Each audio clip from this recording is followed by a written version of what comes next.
Assalamualaikum warahmatullahi wabarakatuh. Perkenalkan kami dari kelompok 1 yang beranggotakan Bram Satrio Utomo, Dimas Agus Setiawan, Muhammad Farel, Novita Fitri, Sevina Marta, Muhammad Rizal, Kevin Robi, dan Adiatma Khairul Anwar. Di sini kami akan mempresentasikan tentang pemasaran strategi mengenai segmentasi pasar, penetapan produk, sasaran, dan produk baru. Segmentasi pasar adalah strategi pemetaan konsumen berdasarkan karakteristik kebutuhan ataupun perilakunya agar perusahaan mampu mengenali kelompok konsumen dengan lebih baik. Jenis-jenis segmentasi pasar.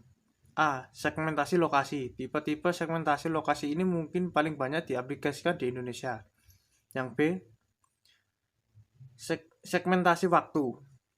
Segmentasi waktu ini lebih kecil, jarang digunakan tetapi biasanya dalam waktu tertentu. Yang C. Segmentasi harga. Dengan menggunakan segmentasi harga dapat lebih mudah mempertimbangkan dan kekuatan ekonomi dari calon konsumen. Di sini saya akan melanjutkan materi selanjutnya. Yang D ada demografi. Ada 3 variabel yang paling banyak digunakan pada segmentasi pasar ini. Antara lain ada jenis kelamin, usia, dan penghasilan. Yang E ada psikografis. Segmentasi ini meliputi perilaku konsumen yang merespon tren dan stimulasi produk. Hasil analisisnya disajikan secara deskriptif. Yang selanjutnya ada sosial budaya. Segmentasi ini memperhatikan variabel pola sosial dan budaya konsumen. Hasil analisisnya di dalamnya berupa kelas sosial, suku, norma masyarakat, dalam lingkup pasar ataupun dalam lingkup komunitas. G. Behavioral atau perilaku.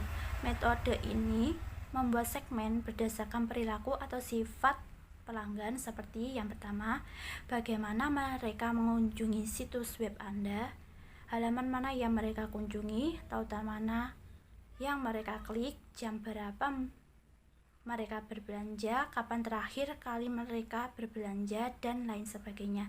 Yang kedua yaitu apa yang mereka ketahui tentang produk Anda, apakah mereka masih belajar atau siap melakukan pembelian. Yang selanjutnya, penetapan pasar sasaran merupakan kegiatan yang berisi dan menilai serta memilih satu atau lebih segmen pasar yang akan dimasuki oleh suatu perusahaan.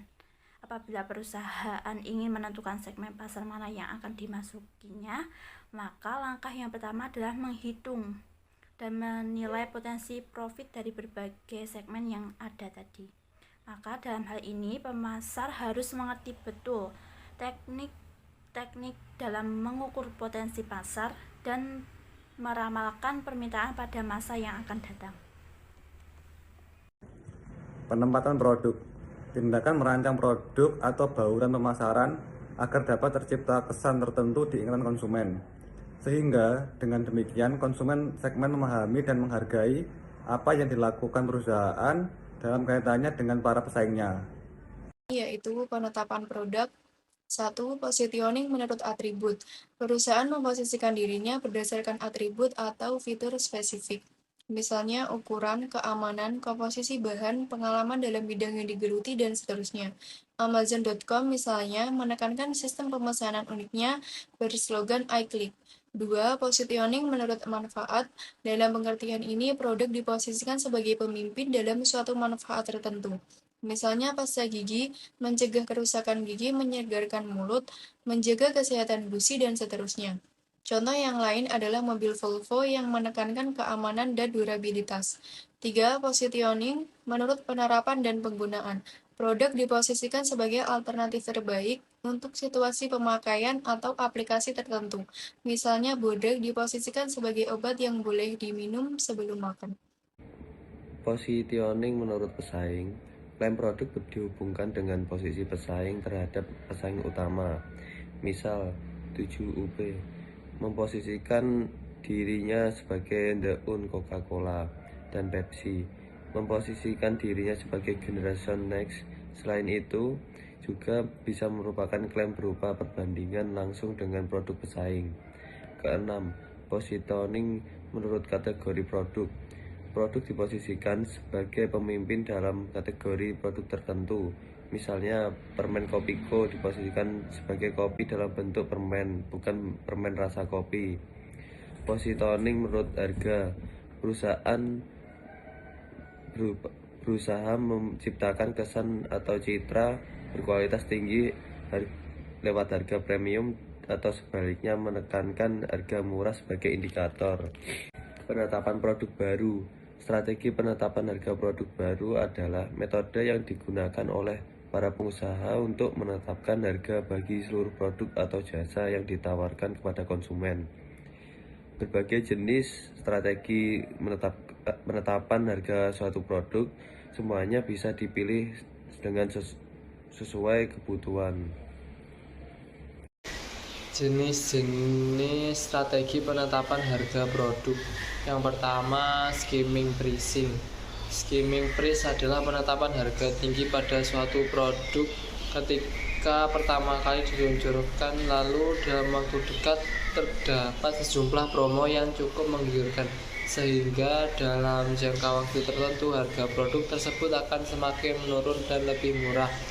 Yang kedua, penetration pricing adalah penetration price di mana harga awalnya cukup rendah, lalu perlahan harga yang dibanderol mulai naik karena diminati banyak masyarakat. Yang ketiga, competitive pricing, yaitu competitive pricing adalah penetapan harga suatu produk secara kompetitif dengan harga yang ditawarkan oleh perusahaan lain. Dalam hal ini kamu bisa mematok harga suatu produk lebih tinggi atau lebih rendah, namun jangan sampai selisihnya terlalu jauh. Yang keempat yaitu cost plus pricing. Cost plus pricing adalah penetapan harga suatu produk dengan cara menambahkan seluruh biaya total produksi dengan nilai margin. Dengan menggunakan strategi ini, penjual dapat menetapkan harga suatu produk yang besarnya sama dengan jumlah biaya per unit, lalu ditambah dengan margin dalam satu unit tersebut. Selanjutnya adalah penetapan harga secara dynamic pricing, di mana harga ditetapkan sesuai dengan permintaan pasar, jadi jauh lebih dinamis, bisa naik atau turun. Nah, sesuai dengan jumlah peminat dari barang tersebut. Kemudian economic pricing, di mana harga dipatok jauh lebih murah dibanding dengan produk kompetitor. Tujuannya adalah produk jauh lebih laku dan dicari di pasaran. Kemudian pada slide selanjutnya adalah contoh segmentasi pemasaran. Nah, teman-teman juga bisa langsung berlanjut pada slide selanjutnya. Di sana ada tayangan video iklan produk Wardah. Nah, di sana teman-teman bisa mempelajari bahwasanya perusahaan Wardah ini bergerak pada bidang kosmetik atau kecantikan, di mana jangkauan pasarnya bisa dari berbagai kalangan, dengan pertimbangan dari segmentasi demografis, yakni kelas sosial, usia, dan juga latar belakang, dan juga segmentasi psikografis, di mana bagaimana perusahaan untuk membuat para target pasar ini tertarik dengan produk kecantikan.